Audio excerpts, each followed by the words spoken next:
안녕하세요. IMS 연구센터 이승현입니다. 영상으로 뵙게 돼서 반갑습니다. 이번 시간에 설명해 드릴 내용은 마스터 스케줄링 중에서 중기 능력 계획 및 MPS의 관리가 되겠습니다. 보통 앞에 이제 일부에서 보셨듯이 MPS를 짜는 과정을 보셨는데, MPS를 짜고 나면 끝나는 게 아니라 PP랑 우선 맞춰봐야 되고요. 그 다음에 능력을 한번 확인해 봐야 됩니다. 공장에서 그 다음에 센터에다 물건을 넣어준다는 거는 결국은 공장에서 실제로 그 해당 품목에 대해서 수에 맞춰서 생산을 해야 된다는 얘기이기 때문에, 생산이 끝나고 나서 그 다음에 그 생산을 하기 위한 능력이 되는지 안 되는지 작업장에 능력을 한번 확인하고, 그리고 계획을 확정하게 되어 있습니다. 그래서 앞에 일부에서 보신 거는 계획을 수립하는 절차를 보셨고, 이번 주제, 두 번째 주제에서는 계획을 기본적으로 기초계획을 짜고, 그 다음에 그 기초계획을 가지고 PP랑 마치고 능력까지 확정한 다음에, 능력까지 확인한 다음에 계획을 확정하는 절차를 보시도록 하겠습니다.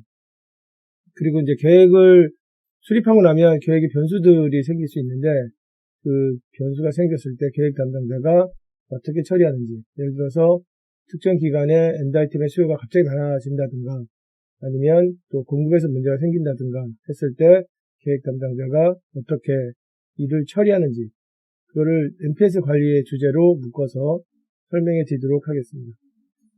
아무쪼록 저희 센터에서 제공하는 이러한 영상이 여러분들 업무나 공부에 도움이 되길 바라고, 우선은 목차를 한번 보고 다시 꼼꼼하게 설명을 해 드리도록 하겠습니다. 목차를 한번 보실까요? 목차는 처음에 이제 나오는 목차가 중기 능력 계획입니다. 중기 능력 계획은 우리나라 단어로 멋있게 그 주제에 맞게, 의미에 맞게 설명을 해드린 거고, 영어로는 이렇게 돼 있죠. 러프하게 잘라서 하는 능력 계획. 이렇게 돼 있습니다. 그러니까 러프하게 한다는 얘기는 이제 꼼꼼하게 한다는 얘기는 아니고, 대충 한다는 얘기죠. 계략적으로 이제 우선은 능력이 얼마 정도 필요한지 본다, 이런 얘기고, 여기 단어들 중에서 키워드는 잘라서 한다는 얘기입니다. 잘라서 한다. 잘라서 하는데, 잘라서 하는 기간이 어떻게 되냐면, 이 기간이 보통은 14주서부터 20주 또는 한 2주 정도 사이, 이렇게 됩니다. 그래서 이제 작업장에 대해서 능력이 어느 기간에 좀 많고 많이 필요하고, 어느 기간에 좀 지금 적게 쓰고, 조정을 어떻게 해야 되고, 이런 것들이 다음 주부터 보이는 게 아니라 대략 중기 기간에 대해서 보인다, 그러는 겁니다. 그리고 RCP는 이제 왜 쓰는 거냐면, 일종의 이제 RCP는 이 기능 자체가 프로그램이고요. 그 다음에 시뮬레이션입니다.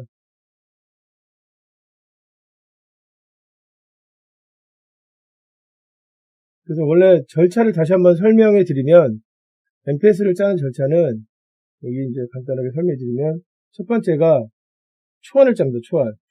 그 재고 정보하고 수요 정보를 가지고, 그 다음에 해당 엔드 아이템에 대해서 생산 쪽에서는 센터에다가 언제 물건을 넣어줘야 될지 이 초안들을 짭니다. 그걸 이제 예비 MPS라고 합니다.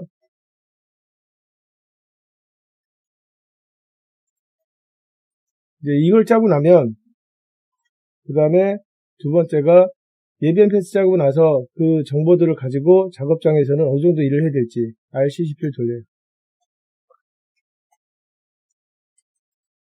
RCP를 돌리고 나서, 그러고 나서 이제 MPS 수정이 필요하면 MPS 수정을 하고, 능력 조정을 할 필요가 있으면 능력 조정을 해서 수요에 맞게, 그 재고도 고려해서 나오는데 능력까지 지금 고려한 계획이 나올 수 있게, 그래서 이제 계획을 확정하죠.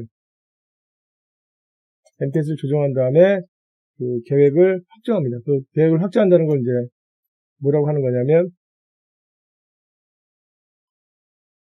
계획 확정, 이렇게 얘기하죠. 그래서 순서가 지금 여기 보시는 것처럼, 이렇게 해드리는 것처럼 이렇게 순서가 이루어지게 돼 있어요. 그리고 이제 RCP는 어떤 개념이냐면, 예를 들어 간단하게 설명해 드리면, 여기 이제 생산이 있고요. 1공장입니다. 그리고 1공장에서는 이제 뭘 만드냐면 A그룹을 만든다고 하겠습니다.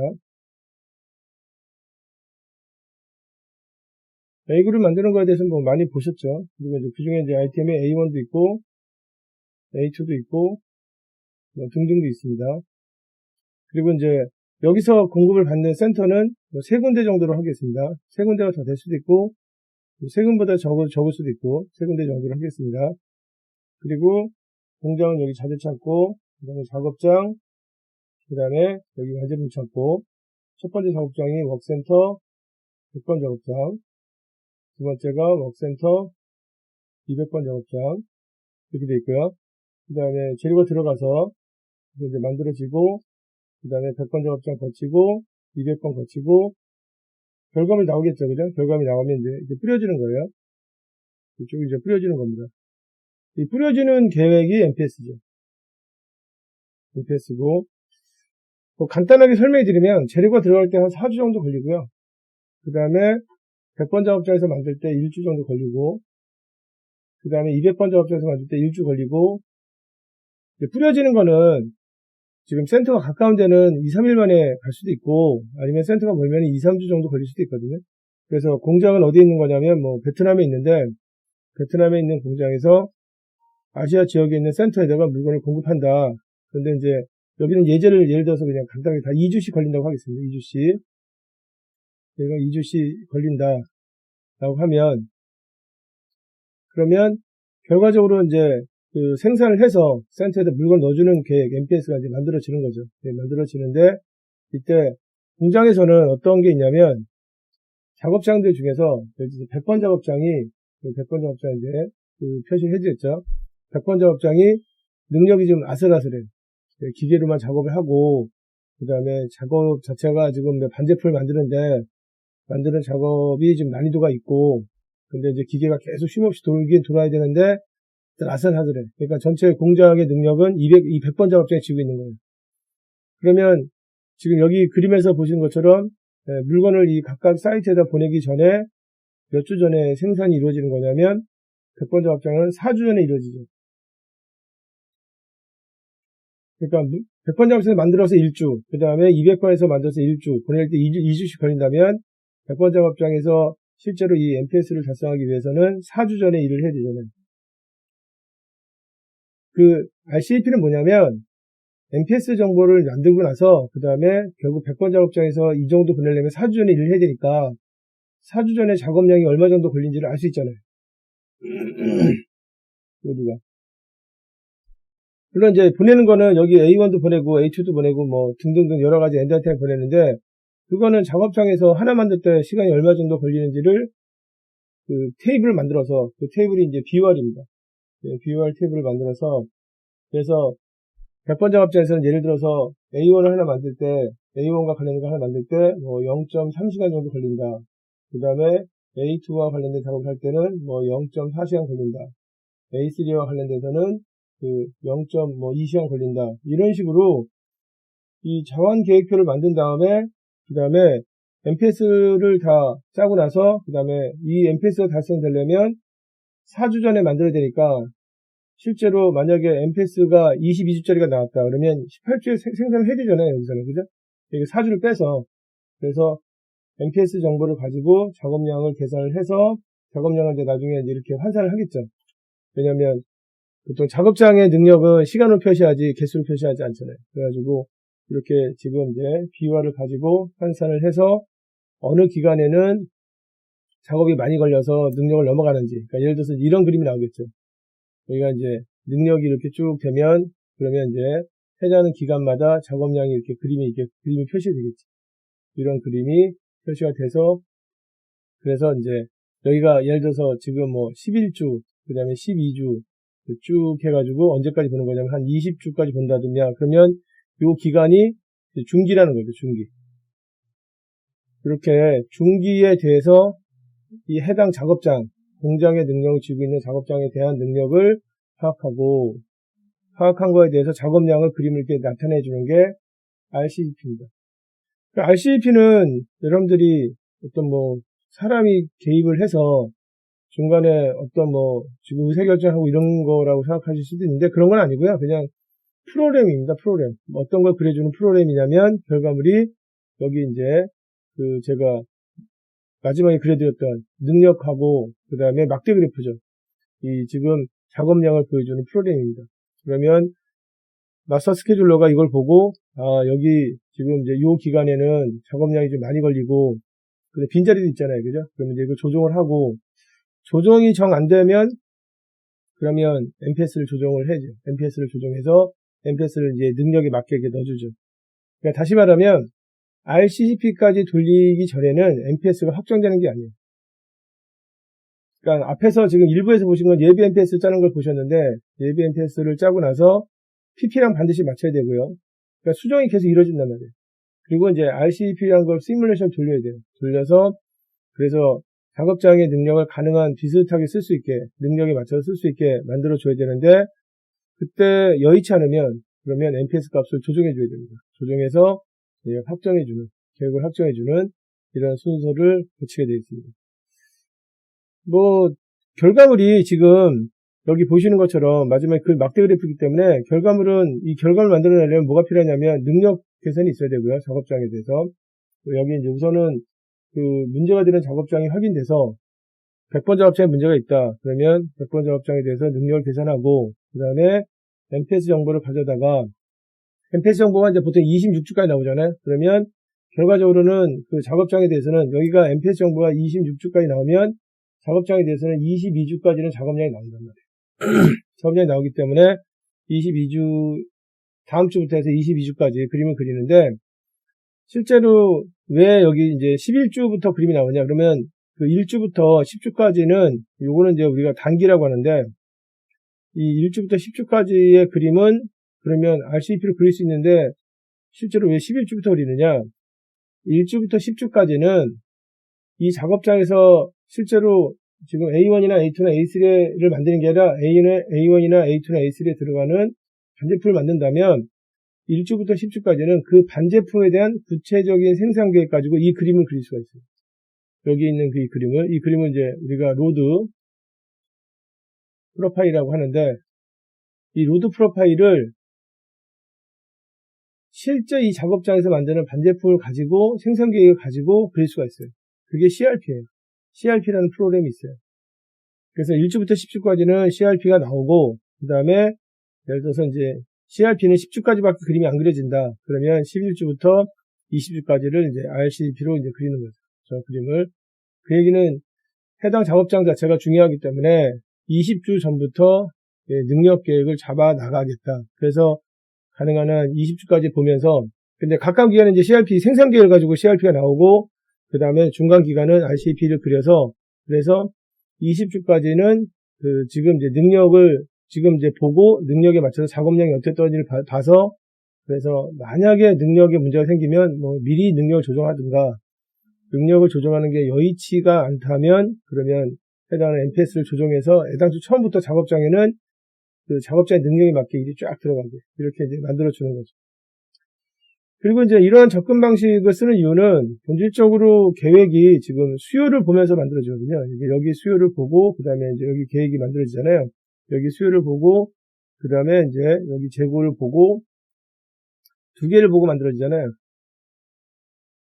그러다 보니까 그 나중에 작업량을 이제 넣어보면 그림 자체가 이렇게 들쑥날쑥 나온단 말이에요. 그런데 계획이라는 거는 생산과 관련된 계획이 그 생산 계획이든 생산에 직접적인 영향을 미치는 계획이든 간에 생산을 한다면 작업장의 자원을 안정적으로 쓰게 하는 것도 목표니까 이 수요를 만족하고 그 다음에 재고를 지금 가능한 보면서 계획을 짰다고 해서 끝내는 게 아니라 수요도 만족시키고 여기 수요도 이렇게 만족시키고 그 다음에 여기 있는 재고들도 잘 관리하고 재고들 보이시죠? 그 다음에 여기 작업장의 능력까지도 안정적으로 사용할 수 있게 하는 그런 이제 그 계획을 한번 짜겠다. 그럴 때 사용하는 기법이 그 RCP가 되겠습니다.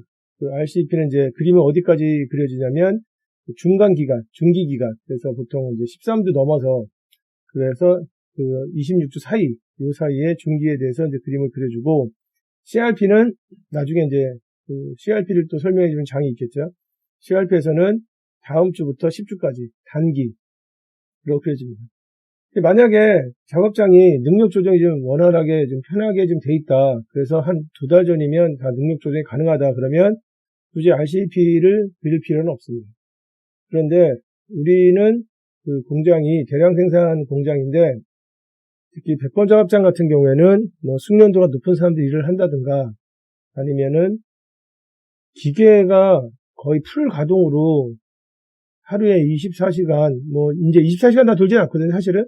그래서 하루에 24시간 중에서 20시간 정도 돌고 4시간은 그 지금 이제 예방 보정 같은 걸로 하기 때문에 거의 하루 24시간 다 쓰고 일주일에 7일 쓴다.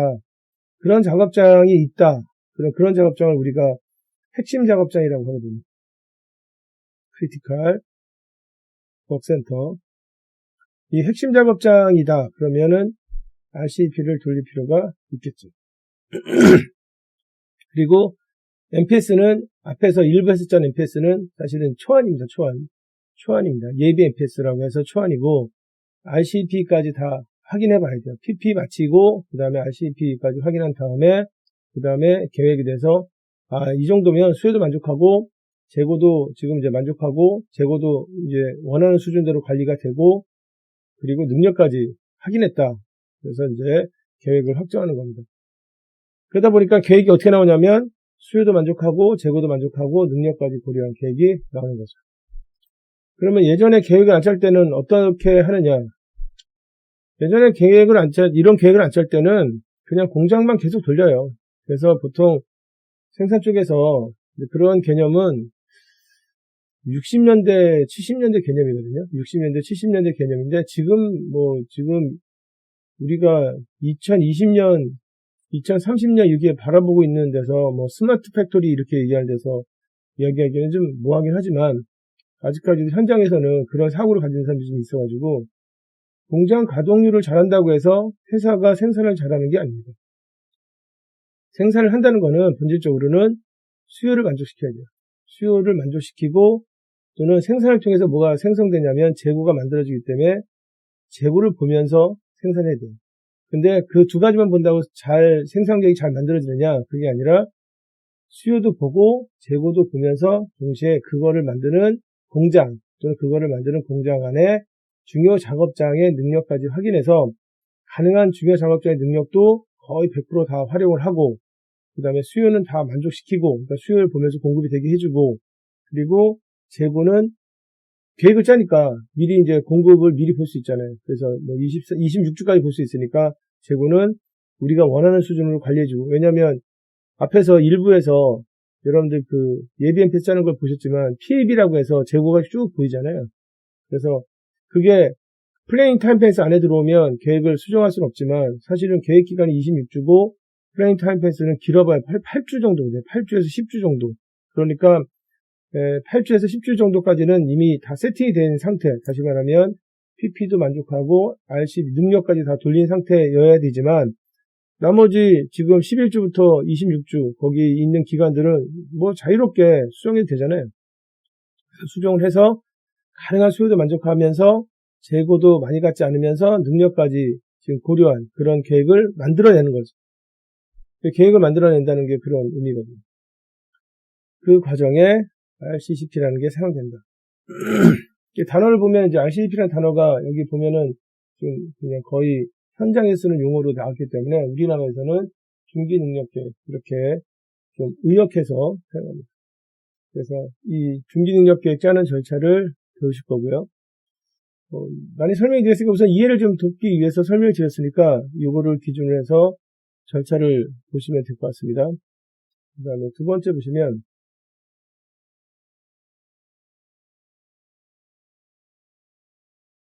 두 번째 주제는 MPS 관리 및 뭐 계획 담당자의 역할인데 사실 여기서는 이제 계획 담당자가 키워드입니다. 계획 담당자. 우리가 이제 보통 계획을 짤 때 시스템을 사용하거든요. 근데 MPS를 그 짜는 시스템이 그 지금 APS라고 했습니다. APS. APS는 약자를 다시 한번 써드리겠습니다.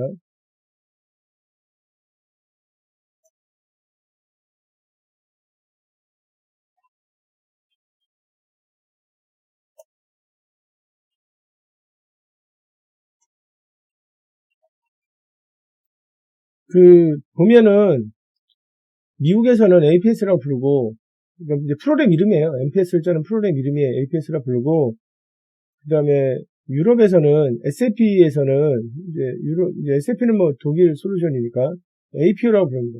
APO라고. 그래서 뒤에 부를 때 뭐 스케줄링이라고 부르기도 하고, 그 다음에 최적화. 최적화라는 뜻이 이제 계획만 짜는 게 아니라 작업장의 능력까지 세팅을 했다. 그래서 이제 최적화 이렇게 씁니다. 그래서 APS나 APO라고 부르는데, 오해가 좀 있는데, 계획을 지금 APS가 짜는 게 아니에요, 사실은. 초안만 짜는 거예요, 초안만. 그래서 APS에서 계획이 나오면 그 계획을 우리가 뭐라고 하냐면 플랜드 오더라고 합니다.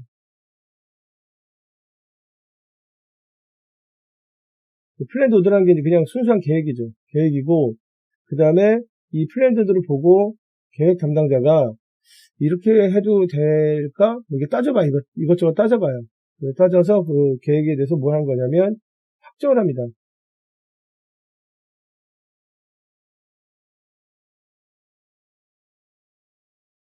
컴플랜드 오더를 만들어요. 계획을 확정하는 겁니다. 계획을 확정하는 과정에서 시점이나 그 다음에 수량을 바꿀 수 있어요. 물론 이제 이거를 바꿀 때는 마스터 스케줄에서는 프레임 타임 펜스 밖에서 바꾸거나 만약에 프레임 타임 펜스 안에서 바꾸더라도 비용이 이렇게 일어나지 않는 그런 구역에서 바꿉니다. 그게. 그리고 이 지금 펌플랜드 오더를 만들 때는 계획 담당자가 세 가지를 고려해요. 세 가지를 고려하는데 첫 번째가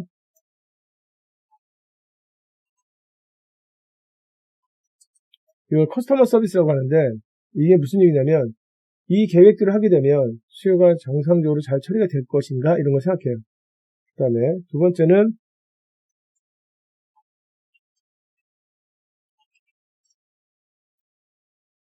재고를 봐요, 재고. PB 값을 보겠죠. PB 값을 봐서 이렇게 공급하게 되면 수요를 만족하면서 재고가 너무 많지 않을까.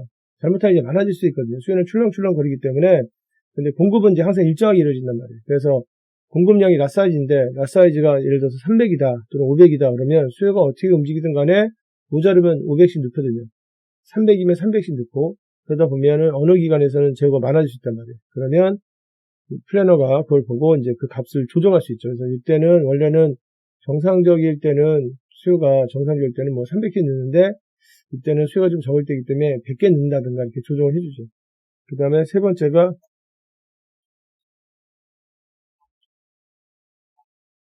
자원이 한계라고 해서 이렇게 공급을 할 때 작업장에서 부담 없이 작업자의 능력을 충분히 발휘하면서 할 수 있는가. 왜냐하면 작업장에서는 작업 표준이라는 게 있기 때문에 작업 표준에 맞춰서 생산을 쭉 하게 되면 정상적으로 생산하게 되면 이 작업장에서는 일주일에 뭐 100시간 정도 일할 수 있다. 또는 뭐 200시간 일할 수 있다. 이렇게 정해져 있단 말이에요.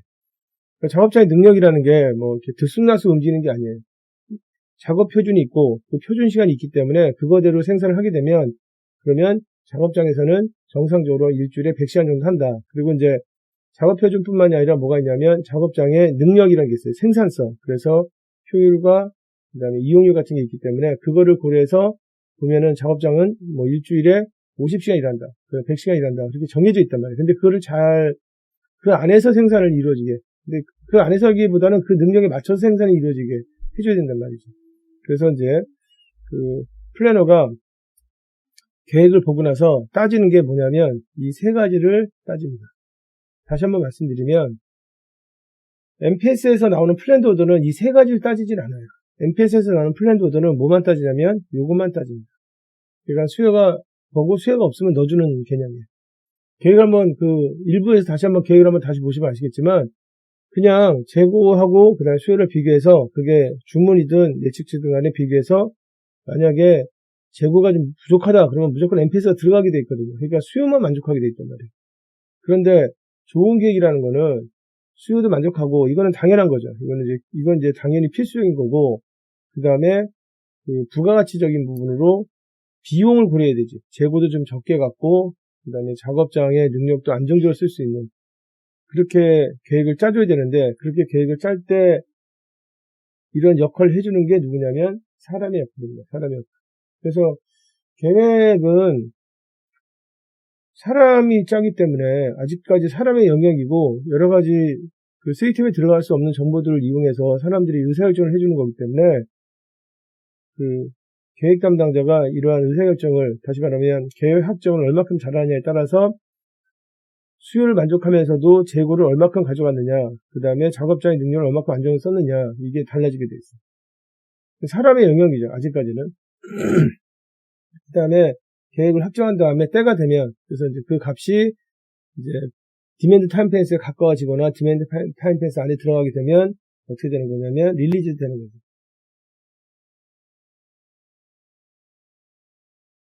릴리즈 오더가 되면은 이제 이게 오픈됐다고 하죠. 그래서 실제로 우리가 MPS를 배우지만 MPS에서 어떻게 계획을 짜는지 그 절차를 배우는 거지, 그 짠 거는 플랜도더예요.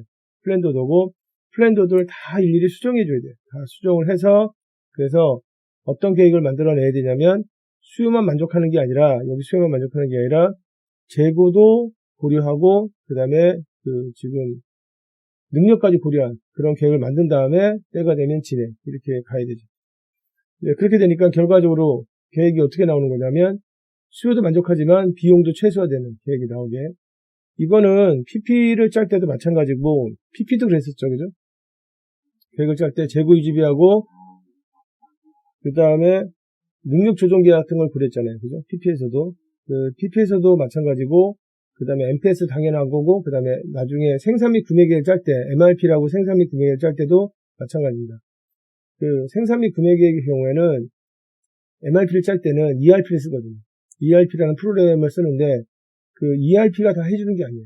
ERP는 초안만 짜주는 거고, 계획 담당자가 그걸 가지고 이 세 가지를 고려해서, 그래서 이제 의사결정을 해주는 겁니다. 계획 확정을 해주는 거예요. 그리고 계획을 진행하다 보면 변수들이 생기거든요. 이게 수요에서의 변수가 생기거나 아니면은 공급에서의 변수가 생기거나, 이 변수가 생긴단 말이에요. 그러면 거기에 대해서 잘 대응을 해줘야 돼요. 그런데 이제 보통 그 MPS에서는 수요 변화는 ATP나 CTP 정보를 가지고 어느 정도 해결이 좀 할 수 있거든요. 그런데 그 간혹 가다가 아주 특이한 수요가 발생하는 그런 기간이 생길 수가 있어요. 이럴 때 이제 그 계획 담당자가 계획 확정을 이용해서 의사결정을 해주죠. 의사결정을 해주는데 그 의사결정이 해칭이라는 게 있어요. 해칭 스타.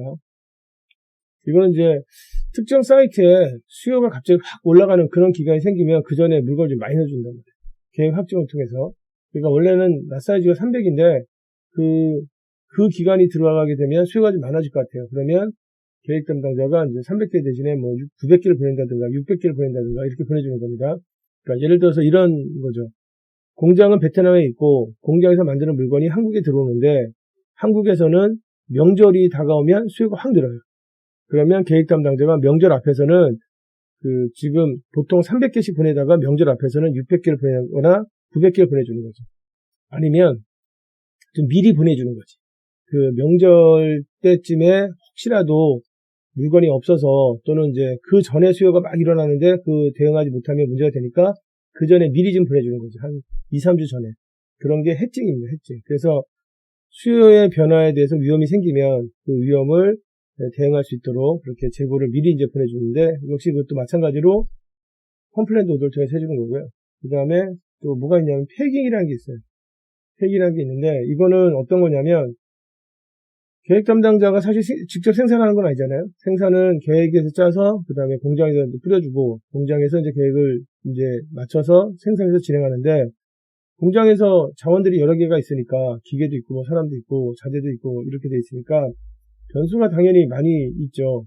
그래서 변수가 생겨서 만약에 생산이 중단됐다 그러면 폐기을 해서 그 다음에 이 생산 중단 때문에 결과적으로 어느 고객 주문이 영향을 받는지를 확인해서 그쪽에 수요를 조정하거나 아니면 다른 수요를 돌리거나 하는 노력을 합니다. 그게 패깅이에요.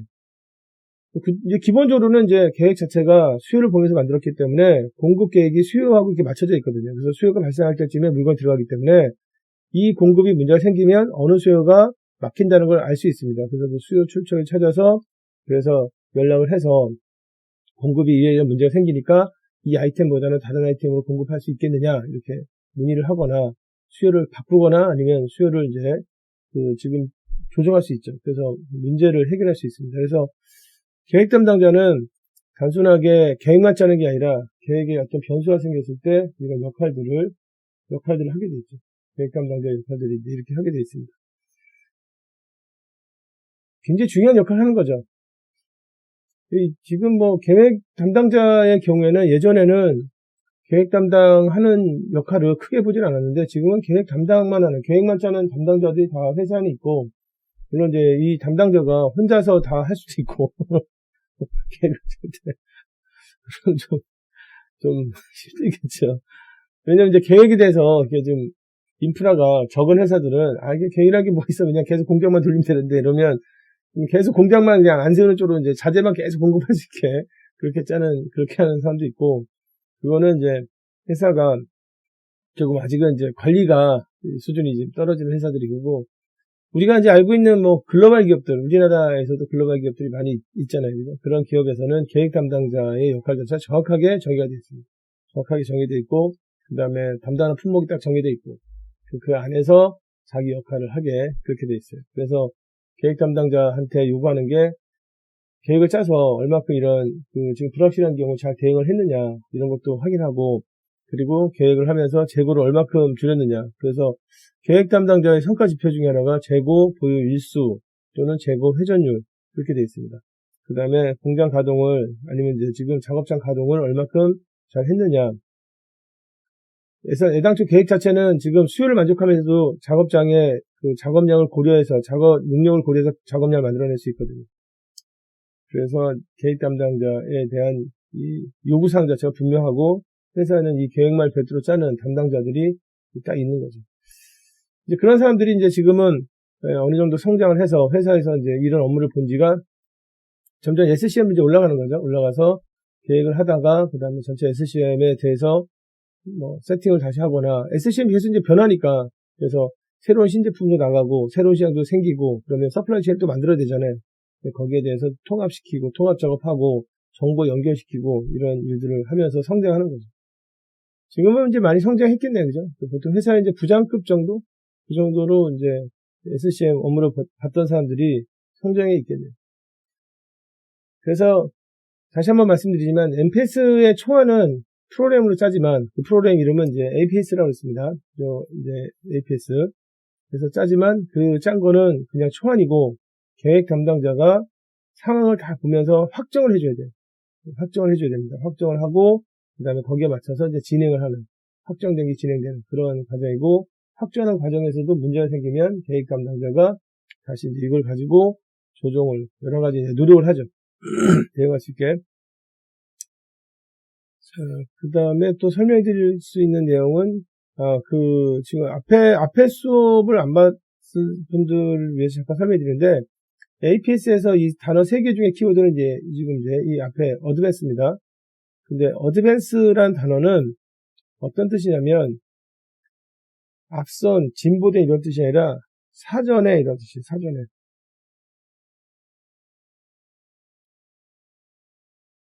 이런 뜻이에요. 그러니까 앞선 뜻이 아닙니다. 사전에 미리 짜는. 그래서 생산계획이나 구매계획을 돌리기 전에 미리 짜는 생산에 영향을 미치는 일정 이런 뜻입니다. APS가. 그래서 그렇게 이해하시면 될 것 같습니다. 그래서 혹시라도 ERP 짜고 나서 ERP를 좀 더 좋게 만들기 위해서 APS를 깐다라고 생각하는 거는 오해입니다. ERP에 도움이 되기 위해서 APS를 까는 거고, 그리고 APS가 이제 있어서 정보를 만들어주면 ERP는 좀 더 안정적으로 들어가죠. 왜냐하면 ERP가 APS가 없는 ERP는 결국 예측 정보를 가지고 생산 계획 짠다는 거예요. 근데 예측 정보를 가지고 생산 계획 짜는 거는 굉장히 위험합니다. 예측은 계속 틀리게 돼 있고 마지막에 조금이라도 틀려도 생산은 흔들리거든요. 그게. 그러니까 생산은 이런 게 어려워요. 100개를 쫙 준비하다가 갑자기 100개가 아니라 105개야. 그러면 5개를 더 준비하기 어렵단 말이에요.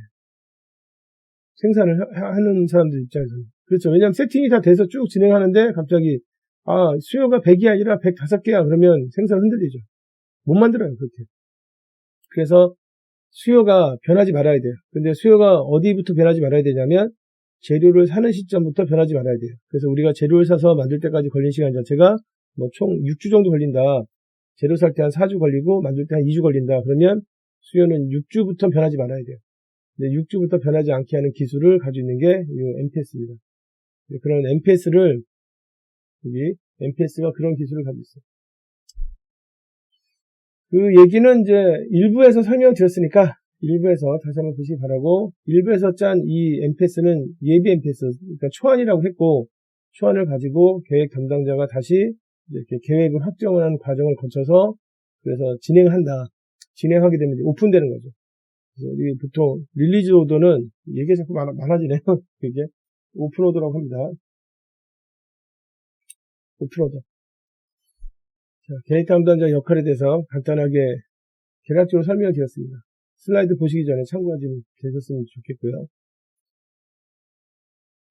그러면 슬라이드 첫 번째 보면 RCEP 잠깐 보실까요? RCEP는 이제 중기 능력 계획이고, 그 다음에 정의가 이제 나왔습니다. 정의는 우선은 대상은 이제 핵심 작업장, 또는 병목 작업장 이렇게 부르는데, 영어로 하게 되면 이거를 이제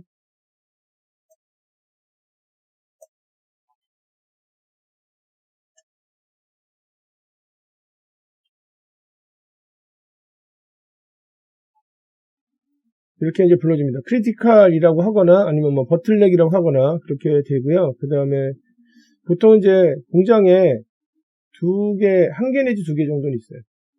한 개 내지 두 개 정도 작업장들이 있습니다. 물론 이제 공장을 지금 지은 지가 한 3년밖에 안 됐다 그러면 없습니다.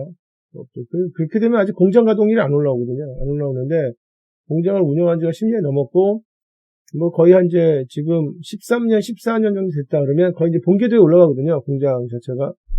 그랬을 때 이제 한 개나 두 개 정도가 이제 항상 딱 있습니다. 그래서 걔가 잘 못하면 그날 그 달에 또는 그 주에 생산 계획을 못 맞추게 이렇게 돼 있어요.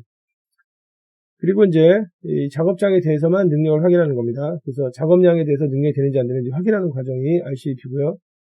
기간은 이제 그 14주부터 20주 사이에서만 그림이 나옵니다. 그림이. 그래서 그걸 이제 커트라고 하는 거예요. 커트. 여기 이제 지금 RCEP 단어의 그 4개 단어 중에 핵심 단어는 커트예요, 커트. 그래가지고 이게 중기만 잘라서 하는, 대충 잘라서 하는 그 능력 계획이 되겠고요. 그리고 이제 뭐 능력 조정을 이제 하는 게, 능력 조정 계획을 짜는 게 목적으로 한다. 그런데 통상은 만약에 작업장이 능력 조정이 안 되는 작업장도 많아요. 그래가지고 여기 핵심 작업장인데 그게 기계로만 운영되고 일주일에 7시간, 7일 동안, 24시간 동안 7일 동안 생산한다. 그러면은 능력 조정이 안 되거든요. 능력 조정이 안 되면 이제 MPS를 조정하죠. MPS를 조정합니다. 능력 조정이 안 되면 어쩔 수 없잖아요. 그죠?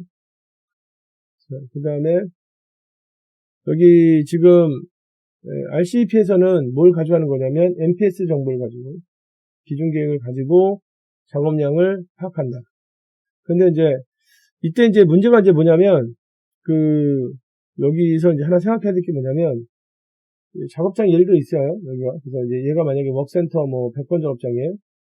근데 작업장에 대해서 이제 내가 지금 파악할 게 뭐냐면 얘에 대한 캐파가 어떻게 되느냐. 캐파가 얼마 되느냐. 그 다음에 얘에 대해서 지금 이제 작업량을 얼마 정도 줄 거냐. 근데 작업량을 어디서 끌어올 거냐면 MPS에서 끌어올 거란 말이에요. 근데 이제 중요한 게 이제 뭐냐면 작업장의 캐파는 어떤 아이템별로 나타날 수가 없어요. 왜냐면 여러 종류의 아이템을 생산하기 때문에. 그래서 캐파라는 게 뭐냐면 주어진 시간에 몇 개나 처리하느냐, 그러니까 일주일에 몇 개나 처리하냐 이건데 아이템별로 나타나게 되면 오해 소지가 좀 생깁니다. 그래가지고 이걸 만들 때는 지금 이 아이템을 만들 때는 굉장히 만들 때 까다로워요. 까다로우면 당연히 일주일에 적게 만들 거 아니에요. 그런데 그 적게 만드는 숫자만 가지고 작업자의 능력이 부족하구나 이렇게 오해할 수 있단 말이죠. 그래서 캐파는 지금 항상 나타날 때 시간 단위가 이 능력 단위가 시간이에요. 시간. 만약에 여기 이제 기계가 있는데 기계가 지금 이제 딸린다 그러면 기계 시간 나타나고요. 아니면 기계는 충분한데 여기서 일하는 숙련도가 높은 사람들이 지금 현재 우리는 4명밖에 없다. 그러면 사람으로 나타나고 해서 시간 나타납니다. 근데 이제 MPS를 가지고 작업량을 이제 보는데 MPS는 지금 어떤 엔드 아이템을 센터에 넣어주는 계획이잖아요. 넣어주는 계획이다 보니까 센터에다가 몇 시간씩 넣어준다 이렇게 하진 않거든요. 그러니까 작업장의 능력 단위에 맞게 MPS가 만들어지는 게 아니라 MPS는 공장에서 센터에다 이제 물건을 넣어주는데 앞으로 26주 동안 이렇게 넣을 거다. 그렇게 넣으려면 미리 이제 만들어서 이제 작업을 해줘야 되는데, 일단 넣는데, MPS는 단위가 이제 개수 단위라고, 개수. 라든가 몇 톤이라든가 몇 박스라든가 해서 중요한 게 지금 여기 그 작업량의 단위하고 그 다음에 능력의 단위가 맞지 않습니다. 맞지 않기 때문에 MPS 정보를 가지고 그 다음에 작업장의 능력으로 계산할 때는 어떤 게 필요하냐면 중간에 이렇게 단위를 맞춰주는 BOR이라는 게 필요합니다. BOR. BOR은 이제 영어를 잠깐 써드리면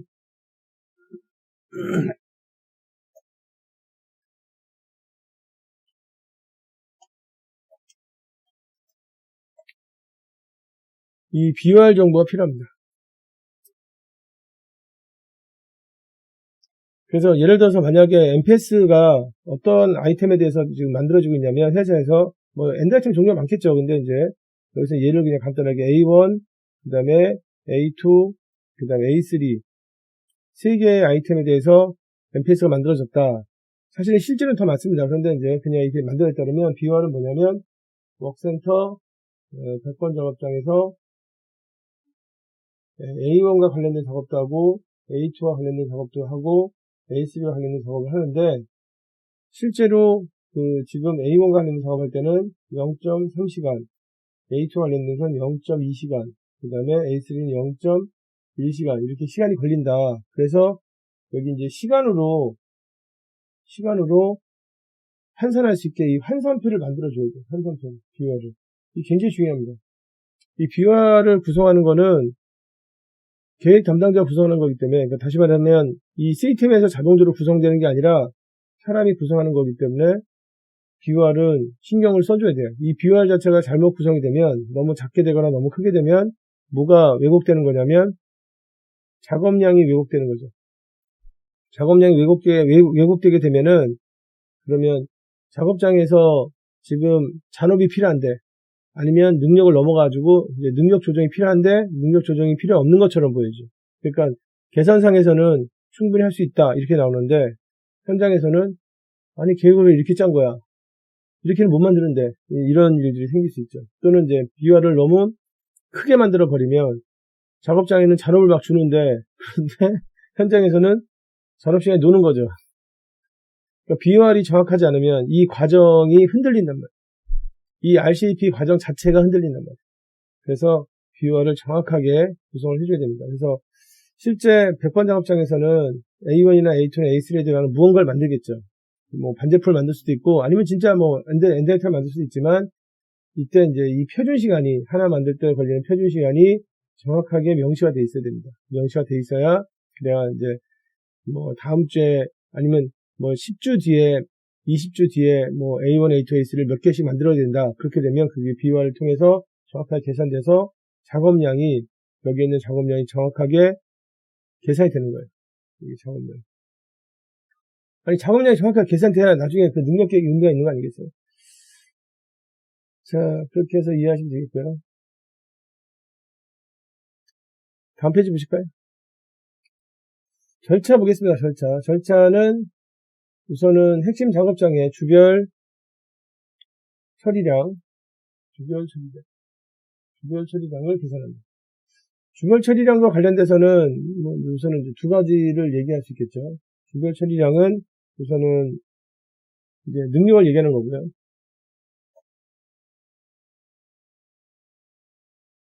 그리고 기간은 이제 처리량을 계산할 때 기간은 중기입니다. 미드텀. 이게 이제 우선은 주별 처리량에 대해서 이제 아셔야 될 내용입니다. 처리량은 이제 능력을 얘기하는 거고. 그래서 작업장에 대해서 이제 나오게 되면 이 주별 처리량을 계산하게 되면 어떻게 되는 거냐면 다음 같은 그림이 나옵니다. 그림이 이제 이렇게 돼서 얘가 만약에 뭐 워크센터 100번 작업장이다. 100번 작업장이다. 그러면 기간별로 이제 능력이 쭉 이렇게 나오겠죠. 그래서 뭐 100시간 정도 일할 수 있다. 근데 이제 그게 기간이 이제 이렇게 어떻게 되는 거냐면 아까도 말씀드린 것처럼 다음 주부터가 아니라 뭐 예를 들면 11주, 12주, 13주, 14주 이런 식으로 쭉 해서 이제 그 기간이 중기죠, 중기. 보통 이제 13주 넘어서부터가 중기거든요. 그래서 요게 이제 계산되겠죠. 두 번째, 여기는 약간 줄였습니다. 그 다음에 두 번째 보시면, MPS를 이용해서 주별 작업량이라는 게 이제, 지금 요구량, 작업량을 계산한다. 작업량이니까, 뭐라고 얘기할 수 있냐면, 이제, 작업량, 로드라고 얘기할 수 있죠. 작업량이라고 얘기할 수 있는데, 얘는 뭘 가지고 만들어 놓은 거냐면, MPS하고, 그 다음에, 그러니까 100번 작업장에서는 이제, 예를 들어서, MPS 보내기 전에 몇 주 전에 생산하냐, 4주 전에 생산이 된다 그러면, MPS가 26주까지 만들어지니까, 26주에서 4주를 빼게 되면, 작업장에 대해서는 22주까지 나오잖아요. 그러니까, 나는 그림을 어디게 그릴 거냐면, 11주부터 마지막에 그릴 때, 여기 지금 이제 그릴 때, 22주까지 그리고 싶다. 예를 들어서, 그러면, 여기 MPS 정보에서 가져오게 되면 다음 주부터 22주까지 나오니까 그 중에 이제 11주부터 22주까지 MPS를 가지고 작업량을 계산할 수 있죠. 근데 MPS하고 이제 이 단위가 안 맞아요. 단위가 안 맞기 때문에 그 단위를 맞추기 위해서 이제 뭐가 필요하냐면 아까 잠깐 말씀드렸던 것처럼 지금 이거하고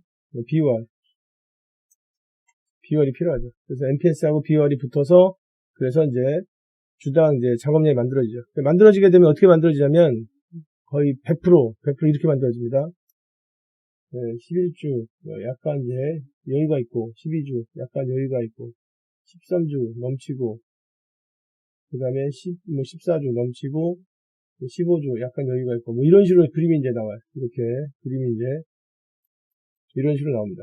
그림 자체가 이렇게 이제 그 지금 이 그림을 뭐라고 하냐면 이 그림을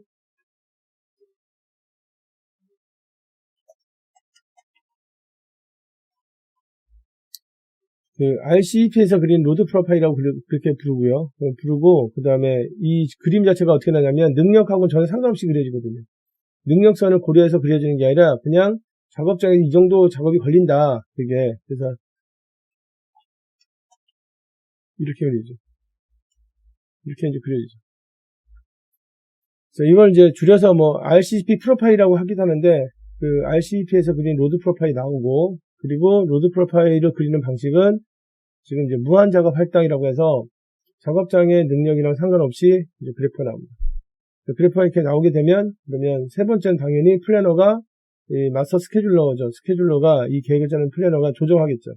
조정을 하는데 뭐 예를 들어 13주 같은 경우에는 지금 보시면 여기가 이렇게 넘치잖아요. 이게 넘치는데 이게 앞에 빈자리가 있으니까 여기 있는 것들은 이제 미리 할 수 있죠. 그 다음에 여기가 이제 넘치는데 이건 또 이제 앞에 넣을 수 있죠. 그렇게 되면 결국 이제 문제가 되는 거는 이제 요 부분이죠. 요 부분이 이제 문제가 될 수 있겠죠.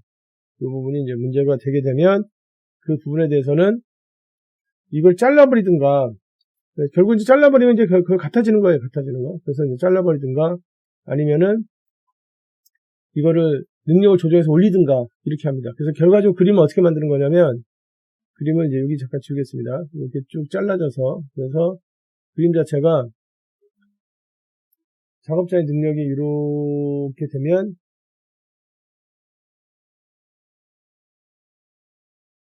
이렇게 만들려고 하는 거예요. 그러니까 결국은 작업장은 이 100번 작업장은 자기 능력대로만 자기 능력이 이제 주 단위로 이제 100시간이면 100시간대로만 꾸준하게 일해주면 돼요. 계속 돌아가는 거지. 계속 놀지도 않아. 계속 돌게 되는 거죠. 이렇게 이제 만들려고 하는 거죠. 저렇게 되는 걸 이제 이렇게 된 그림을 우리가 뭐라고 하는 거냐면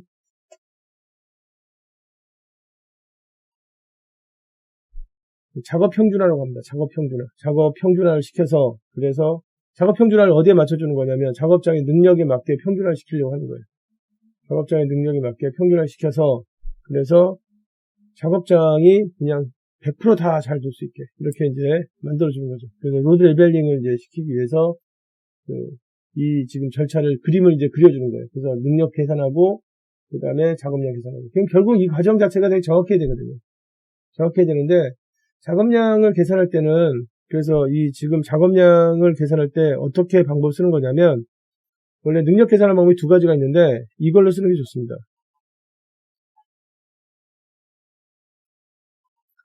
평가 능력으로 쓰는 게 좋아요.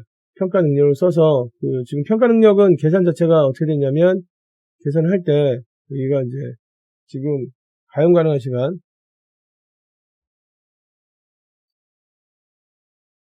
그다가 이제 곱하기, 그리고 이제,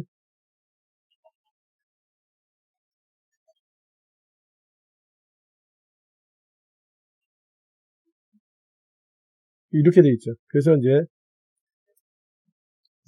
계산식 자체가 평가 능력을 계산할 때는, 이게 이제, 가용 가능한 시간에다가, utilization efficiency를 곱하기, 이렇게 돼 있습니다. 근데 이 utilization efficiency를 정확하게 산출하는 절차가 있어요. 그래서 그 절차대로 utilization efficiency가 정확하게 산출되고, 가용 가능한 시간은 틀릴 수가 없거든요. 기계 2대 있으면 2개, 그 다음에 8시간 일하면 8시간, 아니면 24시간 일하면 24시간, 이렇게 딱딱딱 이제 정해지는 거기 때문에, 그래서 가능한 한 정확하게 능력을 계산할 필요가 있고, 그 다음에 능력 계산에서는, 그래서 이제 지금 이제 할 필요가 있고, 그 다음에 작업량 계산할 때는 뭐가 필요하냐면, 이 비활이 정확히 됩니다. 왜냐면 MPS는 틀릴 수가 없잖아요. MPS는 그 입고량 가지고 이제 파악되는 거니까, 그래서 공장에서 센터에다 물건을 앞으로 26주에 넣어주는데, 그런 센터가 뭐 예를 들어 5개 있다. 5개에 대해서 A1은 몇 개씩, 뭐 A2는 몇 개씩, 그러니까 이 몇 개가 틀릴 수가 없잖아요. 설정된 대로 넣어주는 거니까. 그러면 결국은 이 넣어주는 수량에서, 그 다음에 환산하는 테이블, 비활이 중요합니다. 이 비활이 만약에 틀려버리면, 그러면 지금 이제 이 로드 계산이, 작업량 계산이 잘못되기 때문에 결국은 이렇게 실제 계획상에서는 평준화시켜도 현장에서는 이제 놀거나 아니면 현장에서 항상 작업장이 부족하거나 이제 이런 것들이 생길 수 있습니다. 그래서 보통 이제 비활 같은 경우에는 이거를 한번 정하고 나서 그냥 계속 쓰는 게 아니라 다음 같은 것들이 생기면은 변경을 해주게 돼 있어요. 다음 같은 일이 생기면은 그게 첫 번째가 제품 변경. 사실 A1, A2, A3만 계속 만드는 게 아니잖아요. 2020년에는 A1, A2, A3가 약간 변경돼서 다음 모델이 나온다. 2021년에는 또 다음 모델이 나온다. 그러면 이것 때문에 이제 지금 이제 변화가 있으니까. 그 다음에 두 번째가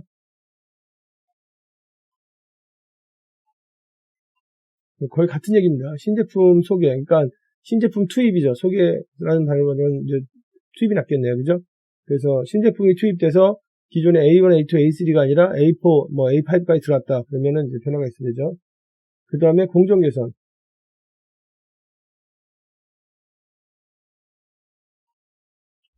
그래서 공정에 어떤 변화가 생겨서 작업 절차가 좀 더 짧아졌다. 공정 개선은 보통 생산성을 위해서 하는데 항상 일어납니다. 공정에 대해서는. 공정은 그냥 작년이나 재작년이나 똑같이 쓰진 않아요. 계속 바꿔요. 계속. 왜냐? 생산의 가장 큰 어떤 원칙 중에 하나가 뭐냐면 작년보다는 올해 좋아야 돼요. 작년보다 올해. 그러니까 작년에 나빴던 것들을 다 없애는 노력들을 하거든요. 그래서 발전을 이루는 거거든. 그래서 작년에 분량을 몇 번 냈다. 작년에 설비가 몇 번 고장났다. 작년에 지체가 어떻게 됐다. 그러면 그것 때문에 레이아웃을 바꾸거나 품질을 좋게 하려고 노력하거나 이런 계산들을 계속 하거든요. 그러니까 공정은 계속 변하게 돼 있습니다. 만약에 우리 공장은 내가 여기서 일한 지 뭐 10년이 됐는데 10년 동안 거의 변화가 없었다. 그럼 그 망해가는 공정 아니겠어요? 망해가는 공정. 회사가 망해가는 거지. 망해가는 데는 변화가 없어요. 그런데 일반적으로 발전하는 회사들은 과거에 잘못했던 걸 다시 되풀이하려고 하지 않습니다. 그다음 네 번째는 이제 자동화 같은 거. 이것도 이제 공정 변경이죠. 공정 변경인데 그래서 실제로 비활은 이런 변화들이 생기면 계속 업데이트를 해줘야 됩니다. 업데이트가 안 되잖아요. 이 마스터 데이터가 업데이트가 안 되면 작업량 자체가 잘못 계산돼서 RCB의 기본 이런 프로세스가 다 무시되는 거예요. 제대로 될 수 없어요. 자, 그래서 이제 이렇게 해서 두 가지가 만들어지면 그림이 나오고 그림이 나오면 이제 플래너가 이걸 조정한다고 했습니다. 이건 잠깐 주겠습니다. 비율은 뭐 앞에서 설명드렸으니까. 그래서 이제 세 번째는 그 부족 시점을 파악해서 MPS 시점을 조정하거나 효율적인 방법으로 능력을 조정한다. 되어 있습니다. 그래서 MPS를 바꾸거나 MPS 바꾸는 게 이제 아까 여기 옮겨졌던 게 있었죠. 그죠? 그 다음에 능력을 조정한다. 능력 조정. 이런 것들을 해서 뭘 만드는 거냐면 뭘 만든다고요? 로드 레벨링을 만들고 있어요. 로드 레벨링까지 다 되게 되면 그 다음에 그 RCB가 끝나는 겁니다. 끝나게 되고 그 다음에 이게 끝나고 나면 계획 확정이 일어납니다. 펌플랜드 컴플레인트 오더. 그래서 계획 확정을 한다라고 이해하시면 되겠습니다. 그러니까 이 MPS라는 거를 그냥 짤 때 그 회사의 경영진이 알아야 될 게 뭐냐면 프로그램 하나 딱 사준다고 해서 되는 게 아니라는 걸 좀 알고 있어야 되는데 대개의 경영자들은 그런 거 알고 있죠. 그러니까 시스템을 갖춘다는 거는 사람들이 일을 잘할 수 있게 세팅한다는 거지 시스템을 갖추고 나서 그냥 시스템에다가 필요한 정보만 넣으면 걔가 알아서 다 들어간다. 세상을 너무 쉽게 생각하는 거죠. 그죠? 그렇게 쉽게 되지도 않고 아니 그렇게 쉽게 되면은 뭐 누가 이런 생산이나 그 다음에 생산 계획이나 구매나 뭐 이런 거에 대해서 그 담당자를 훈련시키고 그 다음에 인력을 양성하고 그렇게 노력을 하겠어요. 그게 너무 쉬우면 그런 것들은 이제 해서 사람들이 일을 할 수 있게 해준다 이거. 이게 이제 절차가 되겠습니다. 예제를 잠깐 볼까요? 보시면은 이제 예제 보시면은 우선은 여기서 그 핵심 작업장 크리티컬 워크센터는 어디였냐면 여기는 102번 작업장이고 뭐 만드는 품목이 나왔습니다.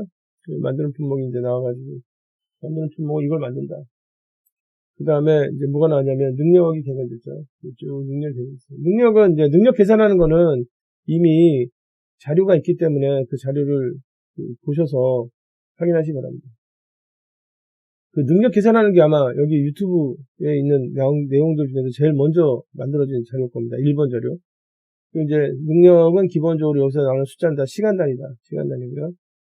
그 다음에 우선은 여기 리드타임 정보가 있는데요. MPS가 이제 만들어졌어요. 여기 이제 MPS가 만들어졌는데, MPS가 이제 작업량이죠. MPS가 만들어졌는데, 이 작업장에서 만들고 나서 이제 몇 주 있다 가는 거냐면 3주 있다 갑니다. 3주 있다. 그러니까 이제 여기서는 이제 알고 싶은 게 11주에 이 정도 능력이 되는데 11주에 작업량이 어떻게 되느냐 그러면 14주가 11주에 작업량이 되겠죠. 왜냐면 여기 이제 3주라고 돼 있잖아요. 그래서 MPS는 이제 그 기간에 넣어주는 건데 3주 전에 만든다는 거예요. 3주 전에. 그러니까 14주에 물건 넣어주려면 3주 전, 11주에 지금 102번 작업장에서 작업을 해야 된다. 그런데 102번 작업장에서는 그 A1하고 A2만 그 생산한다. 이게 이제 A1, A2만 있잖아요. 수량이.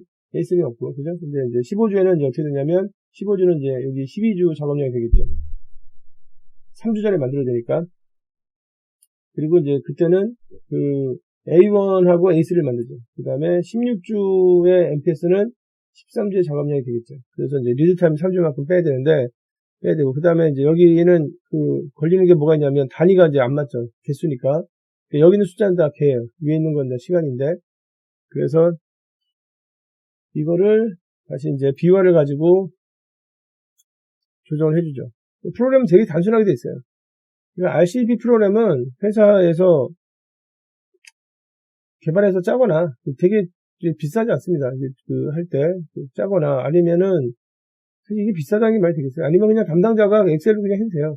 제가 그 신입사원들 교육을 해봤는데 매년 하거든요. 이 계획 담당자들 대상으로. 근데 이거 하는데 걸리는 시간은 뭐 한 10분이면 다예요. 10분이면.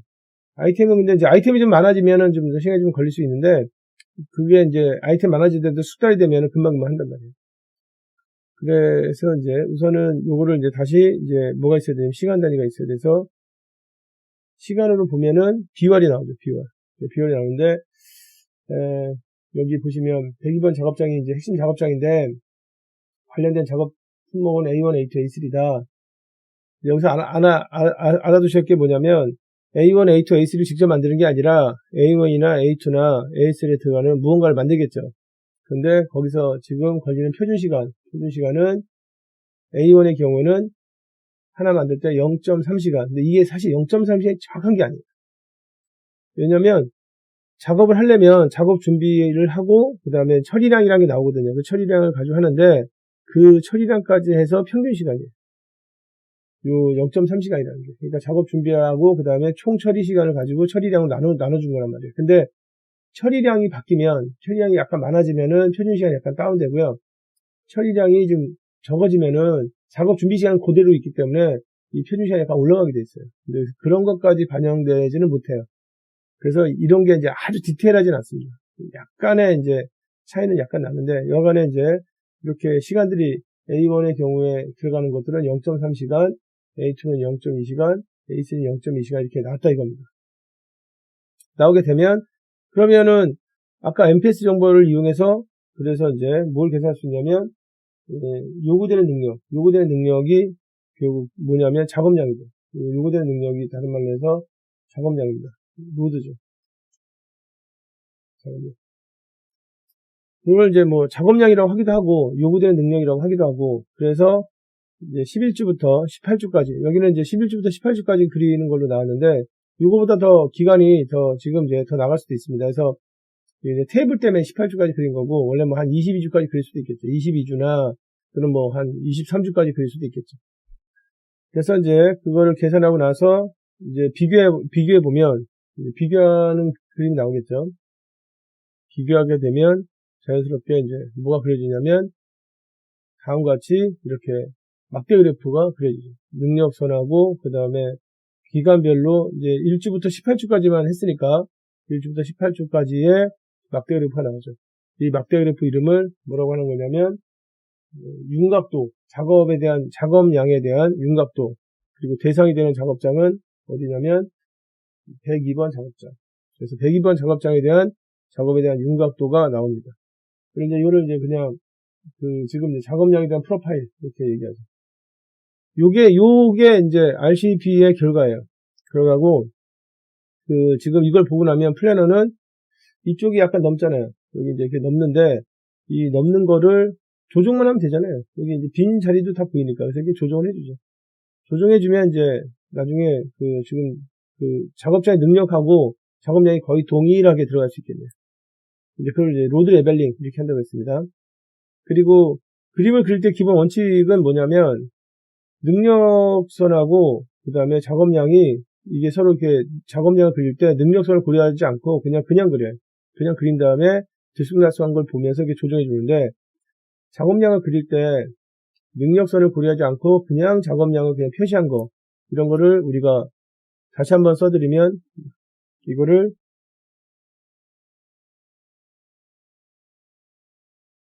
인피니트 로딩이라고 한다고 했습니다. 인피니트 로딩. 이런 걸 이제 인피니트 로딩이라고 한다. 그러면 이제 한눈에 딱 보이죠. 스케줄러가, 이거 가지고, 이거 약간 조정만 하면 뭐 충분히 작업장에서 그냥 무난하게 자기 능력대로만 하면 되겠다가 나오는 거지. 그런데 나중에 못했어요. 못하면 이제 관리가 안 된 거지. 생산 통제 쪽에서 관리가 이제 안 됐다고 보면 되겠습니다. 자, 그래서 이제 이 결과가 나오고 나면, 그러면 그 다음에 차이 해결은 누가 하는 거냐면, 이 차이 해결은 스케줄러가 하는 거죠. 지금 이제 이 차이 해결에 대한 책임은 누가 갖는 거냐면,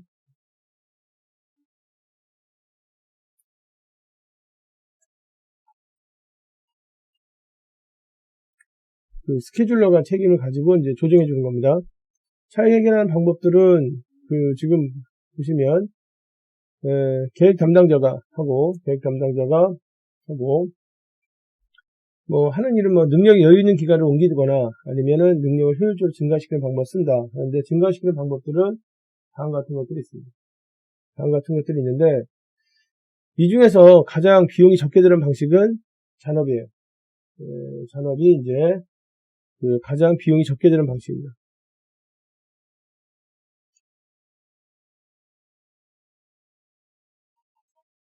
가장 적게 드는 방식이고요. 나머지는 이제 상황에 맞춰 쓰면 되는 거고, 비용이 가장 많이 드는 방식은 외주예요, 외주. 다른 회사에 의뢰해서 가는 게 외주입니다. 외주는 영어를 쓰게 되면 어떻게 쓸 수 있냐면,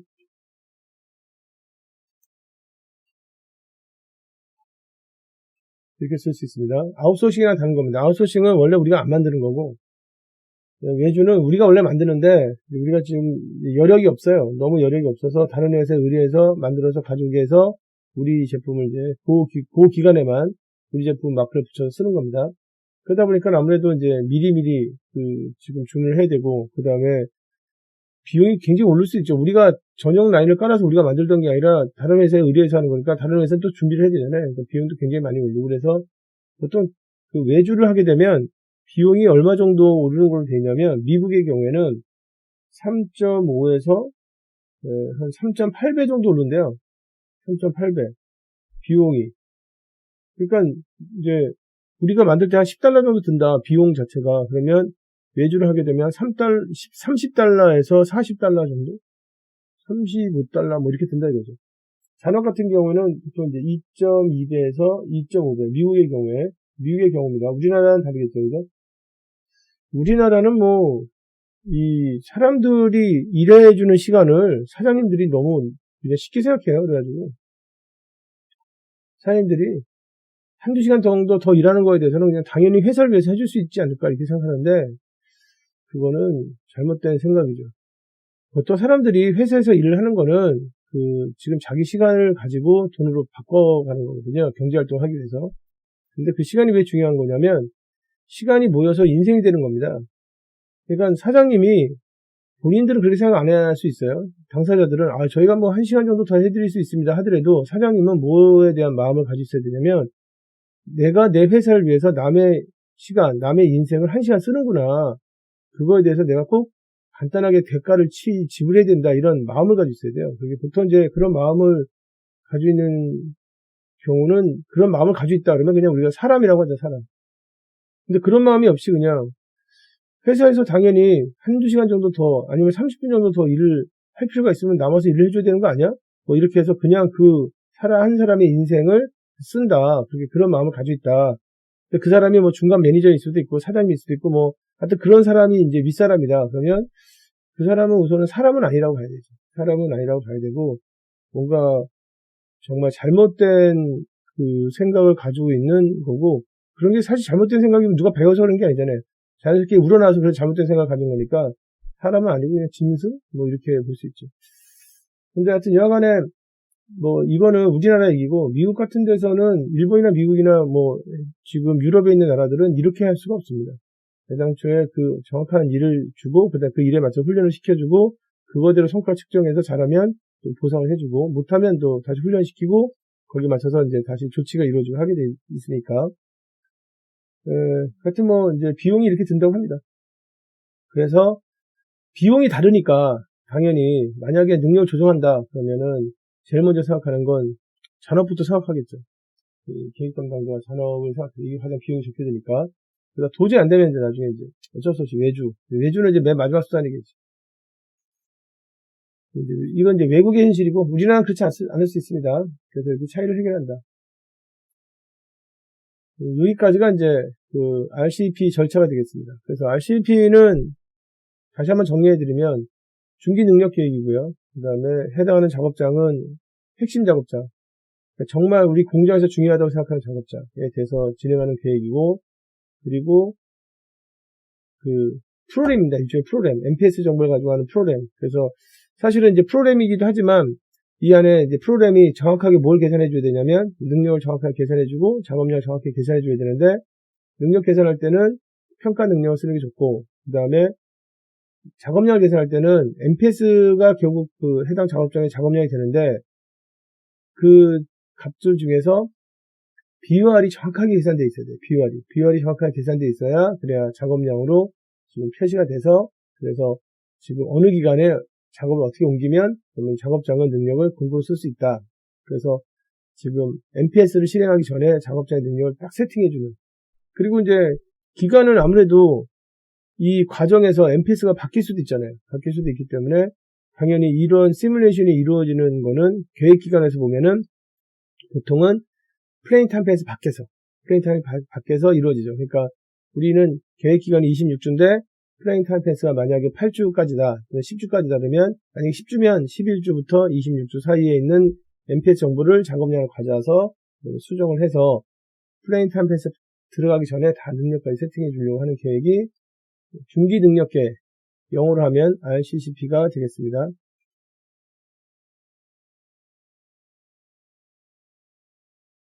두 번째 주제를 보실까요? 두 번째 주제는 MPS 관리 및 계획 담당자의 역할이 되겠습니다. 앞에서 인트로를 이제 설명을 좀 드렸으니까 계획 담당자가 어떤 역할을 하는지 아실 겁니다. 그러니까 시스템에 하는 역할이 있고요. 계획 담당자 하는 역할이 있는데 시스템은 아무래도 APS가 만약에 장착되어 있다. 그러면 이제 APS가 돌아서 시스템 역할을 해주는데 사실 시스템 역할은 뭐냐면 품목이 많으니까